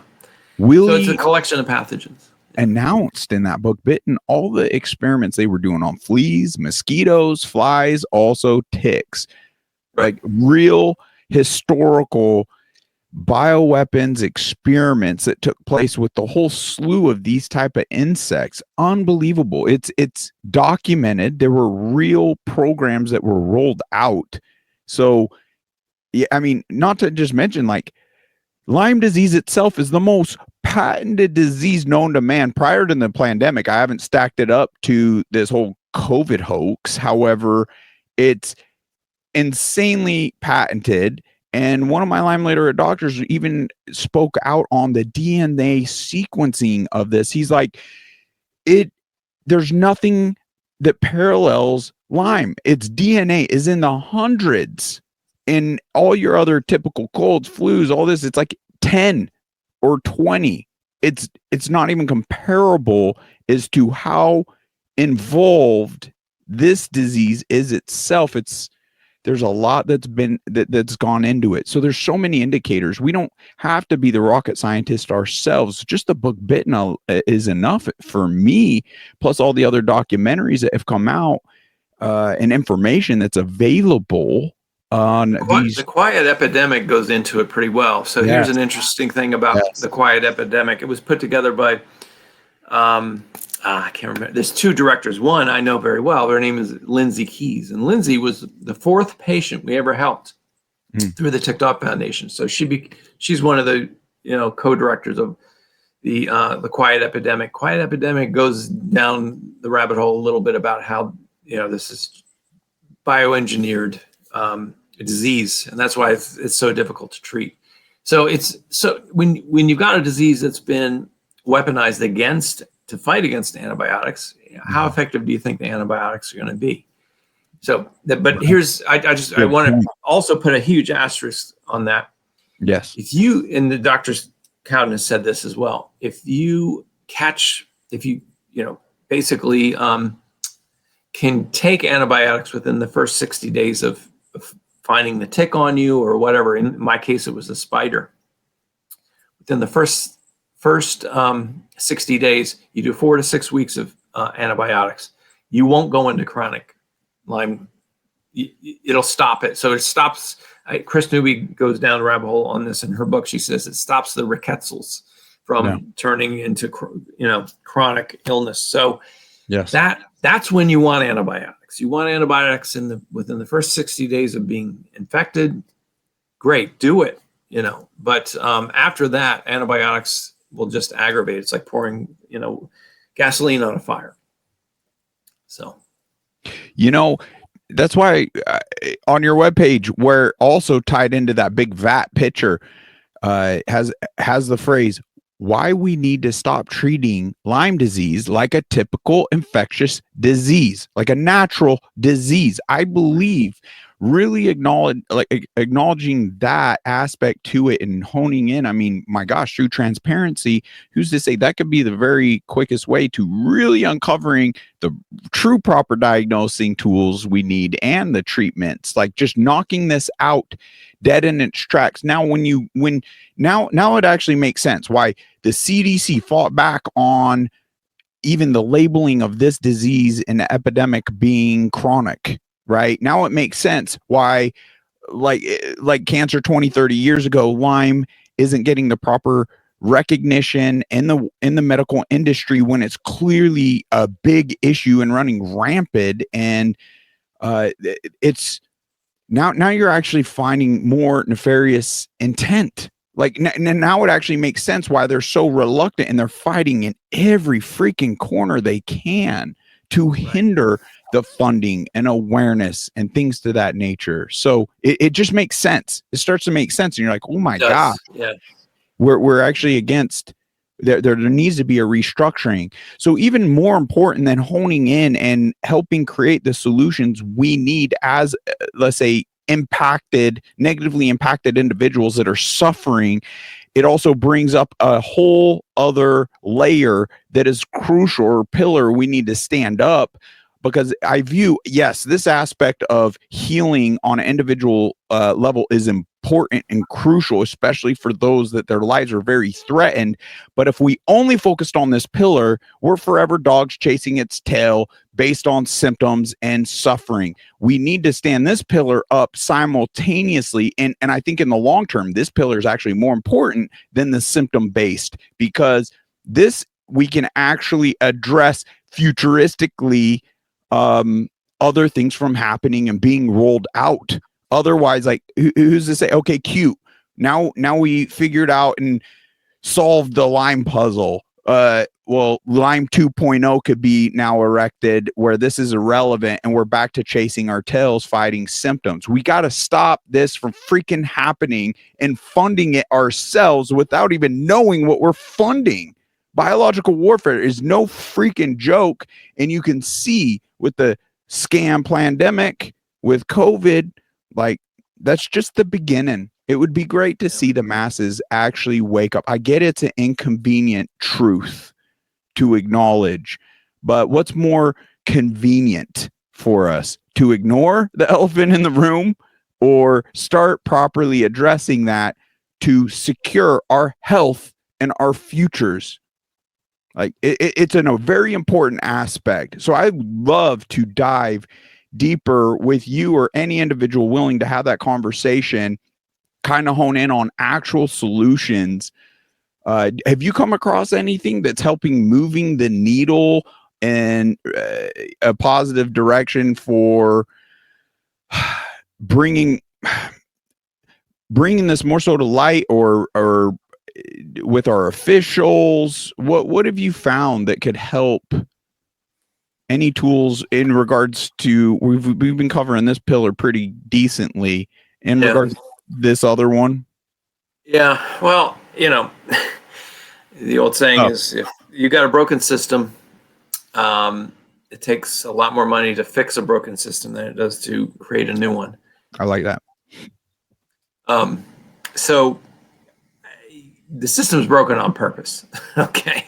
The current situation in the medical community and government is to not draw attention to how Lyme disease got started.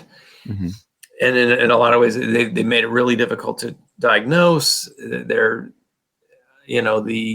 There's government funded groups that say there's no such thing as chronic Lyme disease, that once you've been treated with antibiotics, you've got PTLDS, which is post-treatment Lyme disease syndrome. Syndrome means they don't know where it came from. We're so far past that. Yeah. Right, exactly. So we could go down a rabbit hole, and I've seen people march on Washington. I've seen very sick Lyme patients do that, making themselves sick, standing out in the cold, yelling, getting angry. Everything I learned from my spiritual pursuits is that's not good for you. Mm-mm. And it does come back to, the symptom treatment pillar, because, if it's informed by, Lyme disease is not a typical infectious disease, treating it like a typical infectious disease with antibiotics and pharmaceuticals is probably not going to be real effective for you. So that's why the herbal treatments work well. The life-changing, you looking at your life and trying to remove the toxic things from your life is important. And if you feel so compelled, spiritual pursuits, whether it be starting a meditation practice or learning about Kundalini yoga or things like that, learning about energy healing. You don't have to if you're not interested in it, but it's what helped me. And believe me, I was mildly interested in these pursuits, but when I became much more interested when I was using them to save my life. I'll say that. Right. Much. So.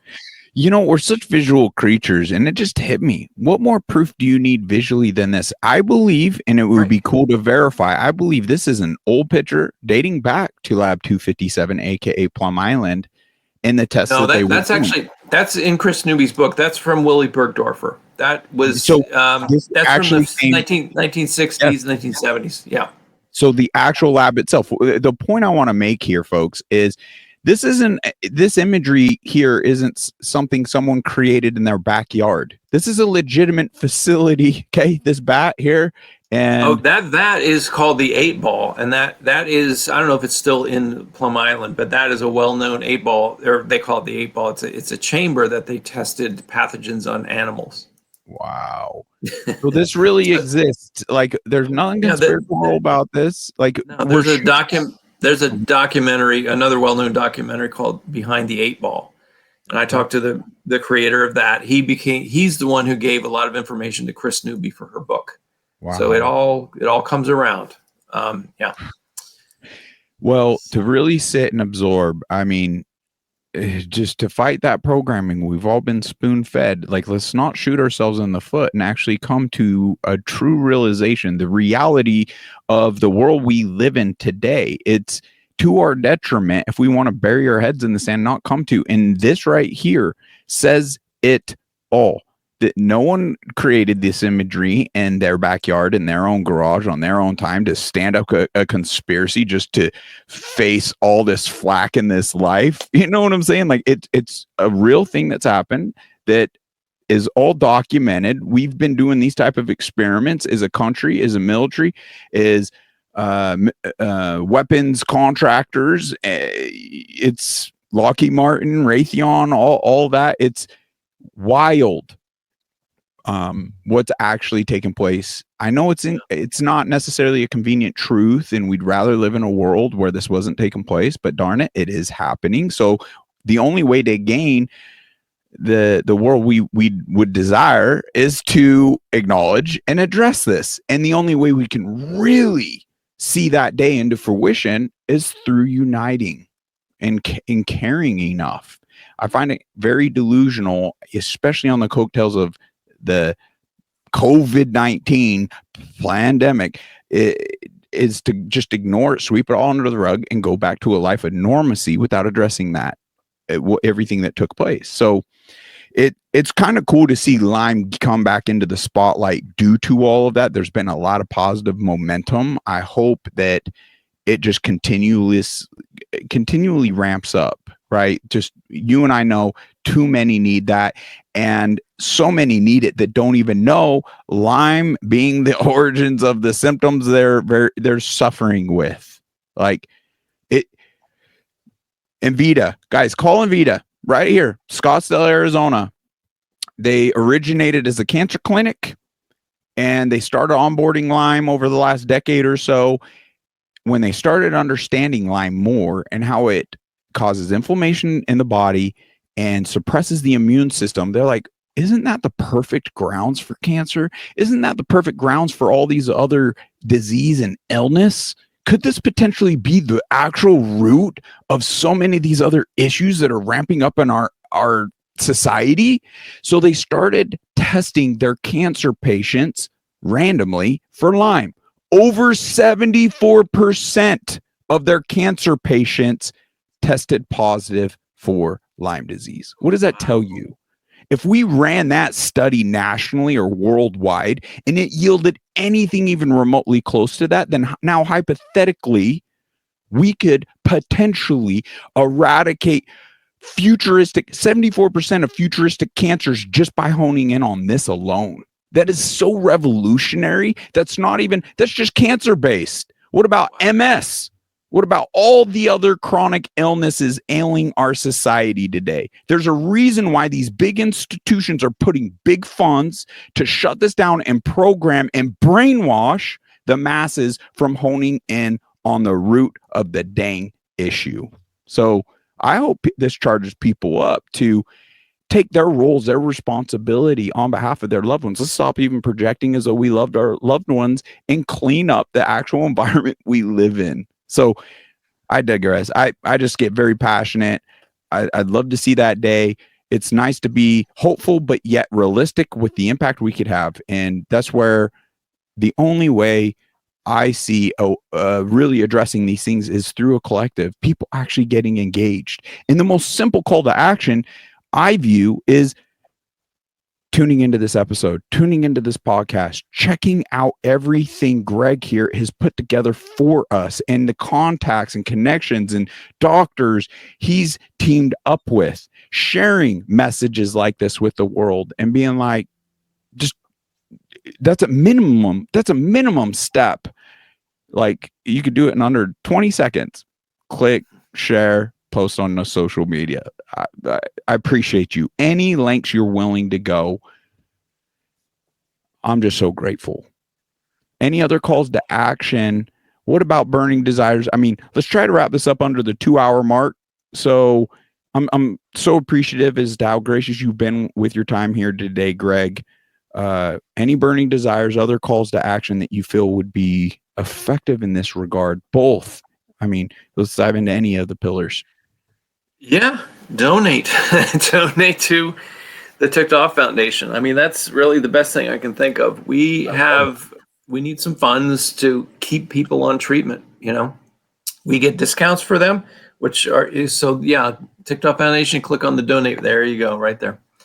That's the best thing that can happen. So, I mean, back in the day when I started right as I started it, I thought, what's the most effective thing I can think of? And I thought, if I had $1 billion, what would I do? And I thought, you know what? I would start my own insurance company. There you go. What is that? $1 billion? Yeah, you need to be able to. I was seeing how large your page would be willing to support. It looks like that might be the extent of it. So you're not even that greedy. It could be $1 trillion. More. There we go. Yeah, because what billion is? How many zeros is that? 6 or 8? I don't know. Anyway, so I was thinking in my mind, like, what if I had $1 billion? What would I do? And I thought I would create an insurance company that would cover every single aspect of Lyme disease. And I thought, wait a minute, I don't have to do that. I can create a foundation that, funds the treatment that works for people. You get get the companies that make it to give it to our patients at a reduced rate, and then get them some treatment guidance for no money at all. So that's basically what we've done. And we've got, you can click on the testimonials on the website. There's we've gotten a lot of patients better and better. Entire families who are sick have gone into remission. Just some really lovely people who've become friends of mine now. And they're near and dear to me. All these people, I know them. Hundreds. And anyway, it goes on and on, right? So that's it. We've helped people, and I'm not one of these people that goes out there and tells people, on Facebook, like, look who I helped today. No, this is all behind the scenes. I mean, this is the right way to do. If you're truly wanting to be a service to others, you just do it. You don't do it for credit or remuneration for yourself. I mean, I run my clinic to make money so I can feed my family. But the foundation, we give money to people to keep them. The goal is to get them into remission. The goal is to get them into a transformed life where they're doing better than they were before they were ill. That's where I felt like I got, the old $6 Million Man show where he gets in a wreck and they're like, we'll rebuild him, we'll make him better than he was. That's where I felt like I landed. I'm better than I was before Lyme disease. So that's the goal. Gregg, I'm so grateful that you've been set on this path, and the savings aren't minuscule, folks. They're substantial. And when you reach out to Gregg here, it'll be clear to you that this is more about seeing people well than profit.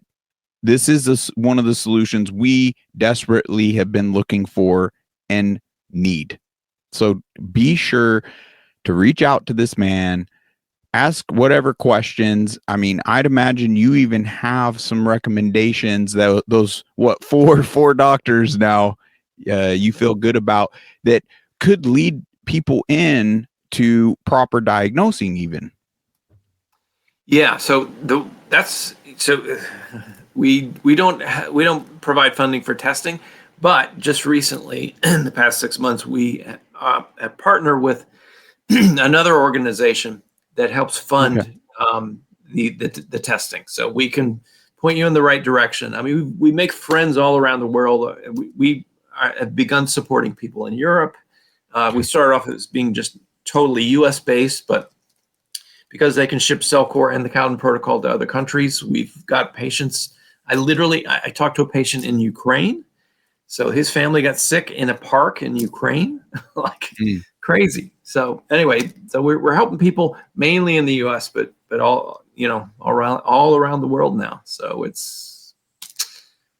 Gregg, I appreciate your time, brother. I'm going to be giving you a call here shortly. I'm going to do a bit of a sign off, but if you would honor us futuristically at any point, any topic, even consider how can this platform or me individually get more engaged. I'm so on fire for this cause. You know all the reasons why we're on a similar path. So it's whatever I could do, to any means, and upping awareness, bringing solutions, helping the organization. Like, we just so desperately need that. And if this speaks to anyone that's listening here today, you want to challenge yourself and let your voice be heard, share some of your story or the solutions you found, reach out to unmuzzledchat@gmail.com. I would anxiously be awaiting you reaching out. Any other last thoughts, or you just want to smile and wave goodbye to the folks? No, I want to say thank you for taking the time. Thank you for inviting me on your show. And this is the most in-depth interview I've ever done. I mean, we covered everything. Usually I'll do pieces of this or that. So we did the deep dive, brother. So that was great. I appreciate you. I'm here for you, for your journey. Obviously, we'll continue talking offline for your support. I know you're going to get better. You've got a great mindset already. So you're good with that. We just got to get physically better. But thank you. I really appreciate it. And God bless. Thank you so much. It was our pleasure. I'll be reaching out to you here shortly. Okay. All right, folks. Let me change a setting here. Hopefully this will enable me to play a little bit of background noise so I'm not... That was a lot. What an amazing man. I'm truly grateful for that interaction. I hope it helps you. I hope it helps someone that's struggling with anything in this life. After all, life is hard enough by itself. This chronic illness phase we're going through, we must address it. We lose our health. Why have these added trials and struggles? It's hitting too close to home, if I'm being frank. I'm seeing too many of my loved ones directly impacted. And we're excusing a lot of it. Like, oh, it's just going around. It's that time of the year. No, like they're saying that all year long now. There's no seasonal. It's consistently deteriorated state, if we're being honest with ourselves and making proper assessments. But that's the problem with illness. We end up at a place it's harder to acknowledge what was the norm. We are no longer walking in the norm, I tell you what. But definitely was rusty today. I appreciate you so much and showing up. You truly have a big heart. Let's try to send this to the moon. And I don't know, I've been pretty demoralized as of late with my own flare-ups, my own character defects, but would love to be honored to continue to show up. So if you feel called or impressed to donate to a Muzzle Chat directly, check out the description below. We got the Buy Me a Coffee link. So $1, $5. I don't know if there's a minimum limitation to that, but you could throw a penny through the Venmo or Cash App. Or you could check out the GoFundMe. I believe that's still up and active. But more than donating directly to me, check out the affiliations we've built out.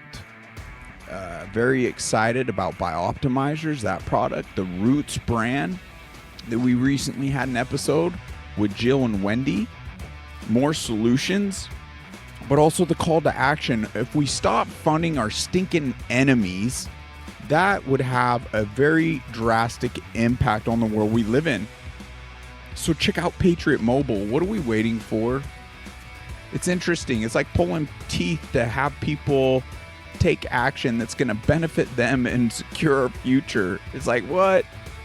There's no greater benefactor than you yourself, and you could potentially have a better cellular coverage, more privacy, protection, and supporting a company that shares more so similar values and morals as us on the front lines fighting on our behalf.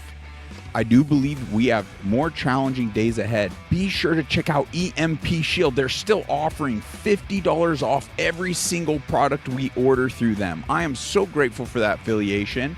I got one for my truck. I got one for my home. I'm going to be getting one for this studio here. Just another layer of protection. And I believe that is singularly the best preparation we can take. It's important to have water purification sources. It's important to have some food storage. I believe we still have that American Reserves, and you're getting a 10% discount there. Check out that link. The bond charge is helping us up our health. I'm such an avid, what should I even say? I believe so greatly in the products they are providing, from the red light therapies, from the infrared sauna blanket. I love that thing. It's amazing. It couldn't be more convenient and easier. No excuses. You just throw that thing on your bed, fire it up, it heats up instantly.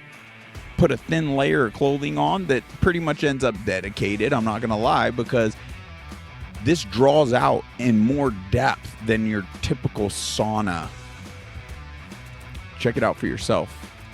And they properly vet these products to where it's only healthy, healing frequencies emitting, unlike all your cheaper knockoff China-made Amazon products. It's a question. You want to roll the dice? Because a lot of those products it's arguable, it may be more damning to your health than the positive impacts it even has. Why roll the dice? It's important we vet the companies. If you have any grievances with any of these companies, reach out to me directly. I'd love to hear from that and take it into consideration, because I drop them the drop of a hat. Truly.